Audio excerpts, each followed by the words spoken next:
azizlar, assalomu alaykum hammaga. Andijon shahrida kasallar, bemorlar qabul qilib operatsiyalar o'tkazadigan kunimiz bugun erta. Mana demak 25 kun oldin operatsiya o'tkazgan edik Nilufar opada, bu Toshkent klinikada, to'g'rimi? O'shanda ham kommentariy berib, otziv qoldirib ketgan edi klinikamizda. Mana ko'rgani kelishibdi bugun Andijondan.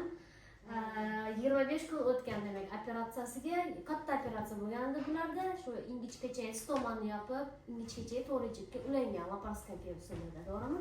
Qanday Nilufar opa, 25 kun o'tibdi mana. Holatlari yaxshimi? Holatlari yaxshi. Ko'rib turganman, xursandman. Rahmat sizga ham. Holatlarimiz yaxshi. Oldingi operatsiyalarga qaraganda muvaffaqiyatli o'tdi, rahmat.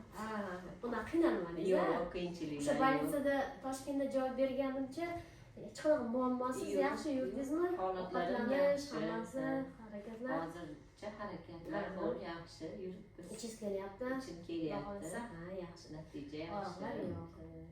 Yaxshi. Juda xursandman. Chunki juda katta bo'lganda operatsiya sizda murakkab bo'lgan. Biz ham bunaqa holatda bo'ladi deb o'ylamadik, yo'q. Natijalari yaxshi. Oilaviy xursandmiz. Rahmat, ko'rgani kelibsiz.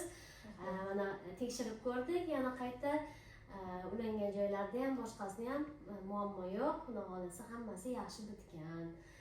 Ichaklar ishlab turibdi. Demak, nimadir tavsiyalar berasizmi yana? Yo'qmi o'zi? Endi menga o'xshab shu kasallik bo'yicha qiynalib yurganlarga joyini topishini tavsiya qilaman. Mana adashimga kelib bemalol murojaat qilishinglarni xohlayman, taklif qilaman. Mana Andijonda ham sizlar ko'rishdik. Xudoga shukr. Xursandman yaxshi bo'lib qolganingizdan. Demak azizlar, mana juda murakkab operatsiya, lekin ko'z tegmasin, natija yaxshi bo'ldi bularda. Chunki vrachni hamma aytganini qilgan, soatma-soat. To'g'rimi? Onalar ham har doim qo'llab-quvvatlab, yordam berib, qil deb turgan, to'g'rimi? Demak, hammaga sog'lik salomatlik tilaymiz. Hech kim kasal bo'lmasin. Qanaqa shikoyat bo'lsa bemalol murojaat qilishingiz mumkin. Mana Andijon shahrida ham ko'riklarni boshlab oldik. Xudo xolasa yo'lga qo'yib olsak, regularno kelib qo'ldan kelgancha yordam berib turamiz. Uzoqqa borolmaydigan bemorlar uchun. Rahmat sizga.